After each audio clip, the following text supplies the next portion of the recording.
All right, we're live. How's it going? Yeah, it's going good, Carson. Thanks. Awesome. Where do you live? In North London in the UK, Okay, North London. Okay, across the cool. world from you. Yes, yes. Yeah, I talked to a handful of people from the London area. So yeah, it's interesting to start seeing different opinions from people that live in one area, and yeah, it's pretty Yeah, interesting. I'd be interested to see if there's any correlation between specific types of thinking around veganism and geography, because I imagine that there is some um, effect of like community around specific ways of thinking, but I guess the online spheres kind of would disintegrate that a little bit.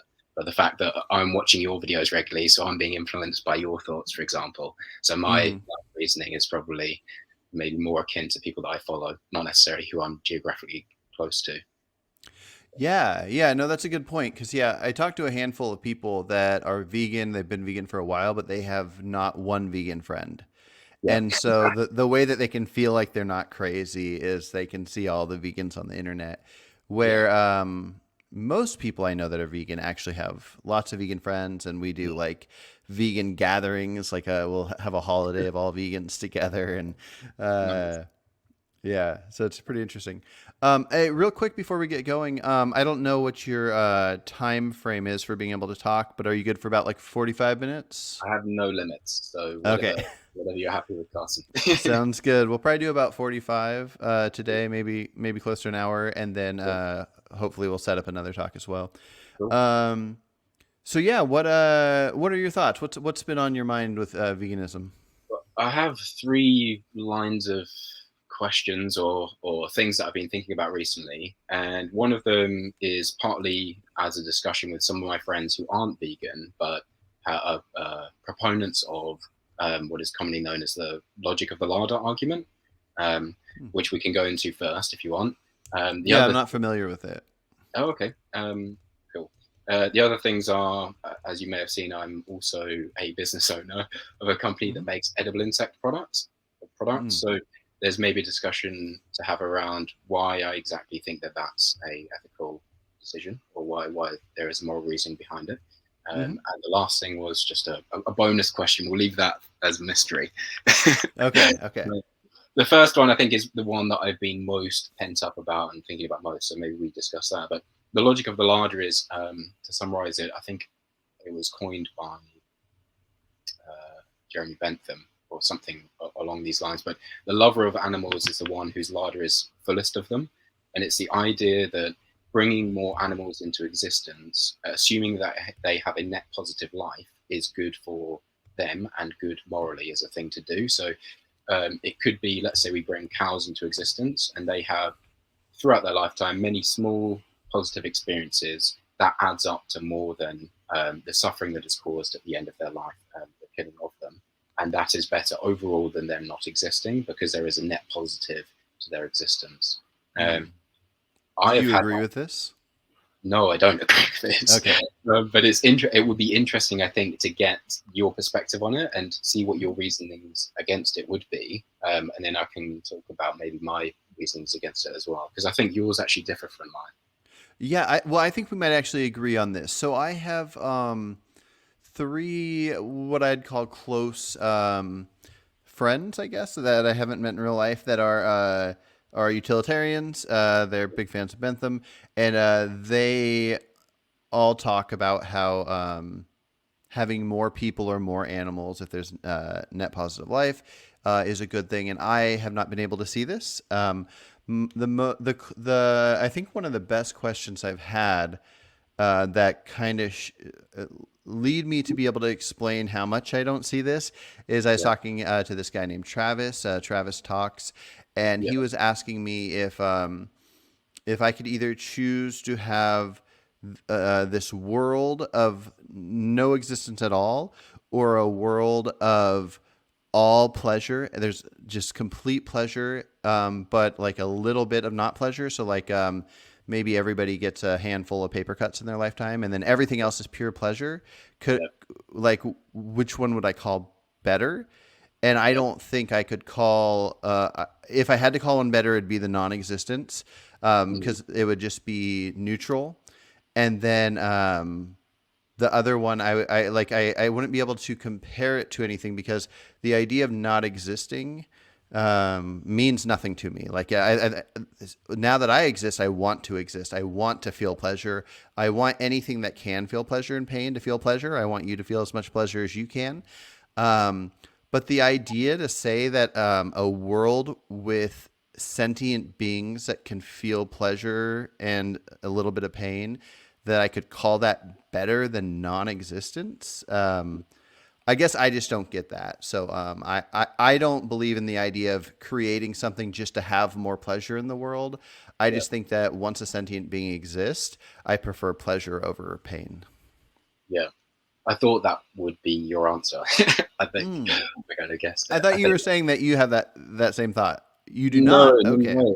So my arguments against it. So I would describe my moral system as more of like a rule utilitarian, which isn't too different from in practice to deontology, but the morals behind it obviously are slightly different. Mhm. My argument against it is that I think uh, animals and for it's the classic vegan argument that everyone is a proponent of, that Joey Gobstrong, etc., talks about is um, children and the mentally handicapped are of a similar sentience or capability, mental capability, as many animals, for example. We don't think it's morally okay to farm them and kill them, regardless of what their sentience is. So I find it unusual to try and create a moral system based on um, treating animals in a certain way when actually I think there would be it would be illogical then to not treat children and the mentally handicapped in the same way, if that makes sense. Mhm. What I'm saying, there's an inconsistency in how people are treating humans of a similar level of sentience as they're comparing animals. That would be one um, argument against it.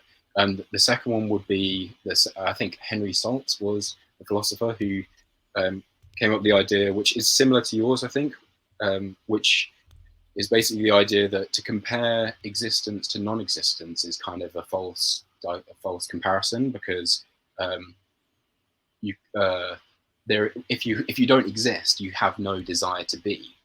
In many Mhm. respects, you're kind of comparing to something you can't wish to exist if you don't exist. So, Mhm. in a lot of senses, that's kind of an illogical argument. I kind of imagine it as like um, well, I don't know where I was going with that. I think Mhm. the other thought I was going to have was, have you ever heard of the thought experiment around the original position? Do you know what I mean? I don't. So If I have, I don't know it under that name. So. the original position, I think, is a term used to say like if you were to be in God's waiting room, and God was going to be like, okay, this is the world that we have. Like, how would you like society and the world to be structured in a way that, regardless of which sentient animal or being that you became, you would be happy with that existence? So, Mm. with humans, for example, is a way for people to recognize that um, there is injustices between races or injustices between how people treat each other. But also, I think this works for animals. So, for example, if you say, okay, God or whoever, um, I, I wouldn't if it looks like like I don't want to exist as a cow that's going to be farmed and killed, then probably we shouldn't be creating a moral system or a system in the universe that enables that. I would prefer to create a universe. The perfect universe would be one where any organism that exists goes through the most minimal amount of suffering as possible. I don't believe one that promotes factory farm or any kind of animal farming and therefore suffering on the animal's part is one that we would choose to create for ourselves Mhm. because there are other options to create. So I think my main problem with the argument is that um, in this vein is that um, first of all, it's definitely not an optimum system if you're trying to maximize pleasure and completely eliminate suffering, because you're always going to have to run into suffering at some point. You're going to have to kill animals at some level. Um, Mm. the the other point is that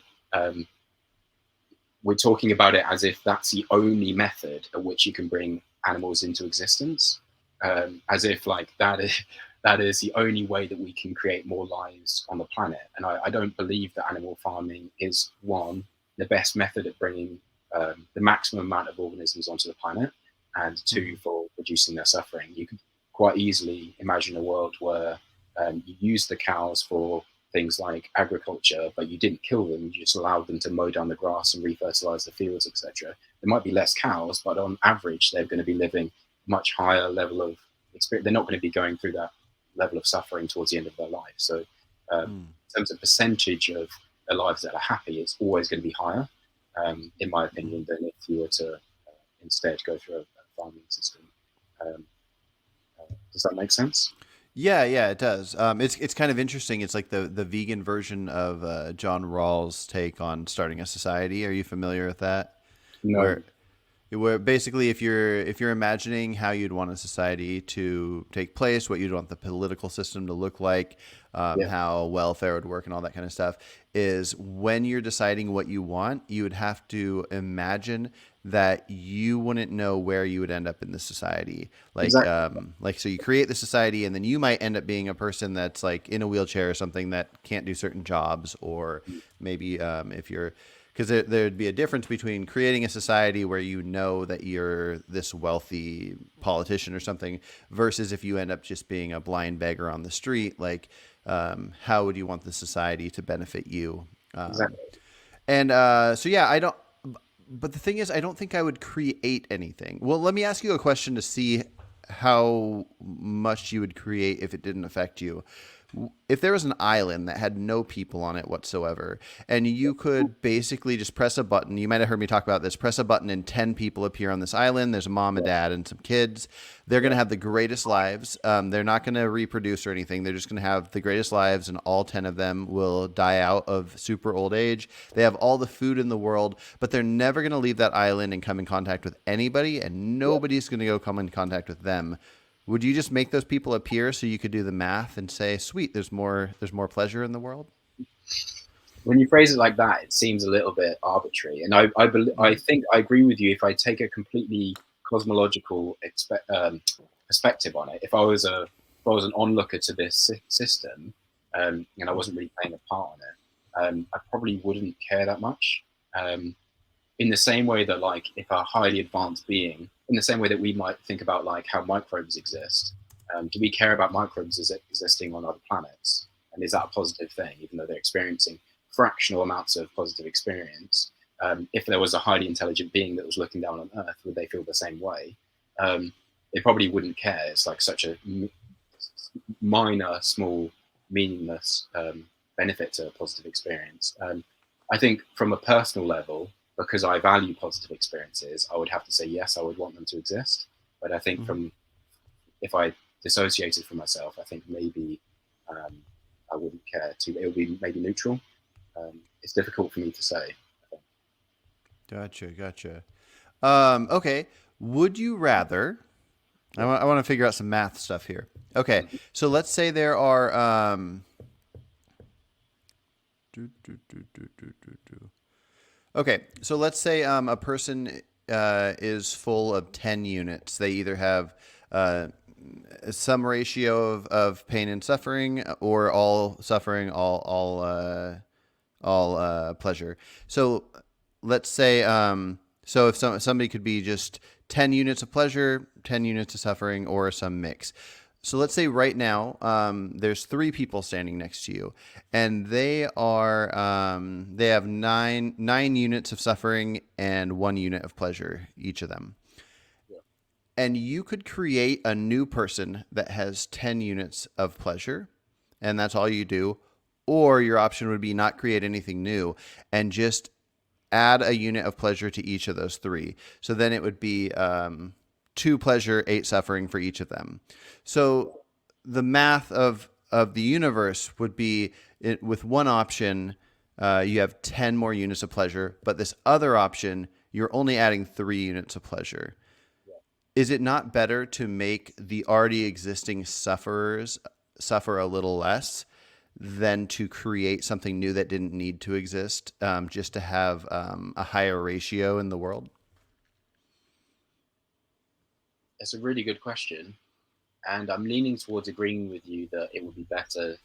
The priority should be to increase the well-being of the existing beings. I think in my mind, the only reason to create the new beings is if you've already got a system that promotes well-being as much as possible within the system that you have, if that makes sense. So if you already have a Mm-hmm. world where everyone is living maximally pleasurable, um, then it would be good to bring those new organisms into existence. I think if there is suffering that's already going on in the world, I think that the focus should be on minimizing that suffering, um, Gotcha. to bring the average up. Um, Yeah, yeah, and so like the hypotheticals of just bringing in an existence of more pleasure. I guess I don't really have much of a thought on it. If it was going to happen within our own Earth, then it would just come down to added people. Is that going to make it less likely to have a benefit on other people? Like let's say in London right now, yeah, um, there's some people that have a lot of pleasure, some have a lot of suffering. If you were to press a button and not bring people in from another place, but just make 10 humans exist out of nowhere in yeah, London right now that are going to be full of pleasure, is yeah. there a likelihood that those 10 will bring more pleasure to others, or is there more of a likelihood that that's 10 people that are taking up jobs that other 10 people might not get? Got you. um, Yeah. I realize this sounds like I'm talking about immigration, and I'm not. Yeah. um, No, no, but no, no. I understand what you mean. I think it's a really interesting conversation about um, what is how I view it is what is the carrying capacity of the planet? Like how many humans can we actually get to live on the planet that are living the best lives possible? Um, mhm. well, actually, you could broaden that to all organisms, and I think it would be interesting to know what your ideal system actually would be. I think uh, for the future of agriculture and how if you care about maximizing pleasure, how that would turn out. I think for me, what you would need to know is how many humans can exist on the planet sustainably alongside enough ecosystems and natural environment that helps maintain the natural cycles of the planet itself. So it stops the climate from changing effectively. And Mhm. within that would be natural systems such as cows or insects or whatever it is that basically maintain that, um, which to some extent we would probably stay away from to most large extents, but wherever we can make changes to reduce suffering in that system, we would attempt to do that. Because I'm Mhm. a proponent of trying to reduce wild animal suffering where possible. But one of my concern is that it might be difficult to do that in a way that is under, well, we know that there is a positive effect and not a detrimental one to the ecosystem itself. My concern would be that if we interject into some of these wild ecosystems, it could be that we actually cause other consequences, which we're already doing to our planet. So I think for Mhm. me, when you have a limited amount of resources like we do on the planet, it is actually quite important to think about what the impact of bringing those humans would be onto the planet. So I wouldn't be a complete proponent of let's continue to bring as many organisms as possible. There would be a ceiling. When it Mhm. started affecting the organisms that already existed, that would then limit it. But I don't know what that limit is yet. Um, Yeah, yeah, it's hard. It's hard to know. Like my personal interest is mostly in ethics, and yeah, so not being an expert whatsoever when it comes to things like climate change and the environment and ecosystem. Um, I I feel like I used to just go along with the crowd and say whatever the party I most align with would say, and now I'm at the point where I say we have politicians for a reason. We have experts in different fields. If the politicians interview the climate change experts and they're convinced to change laws about fossil fuels, all these different things, animal agriculture, then that's great. And then I kind of view it as like I don't know enough to make a stance on what I think we should do as people when it comes to that kind of thing. But I think us philosophers of sorts can discuss what we think if this, then what would be best. And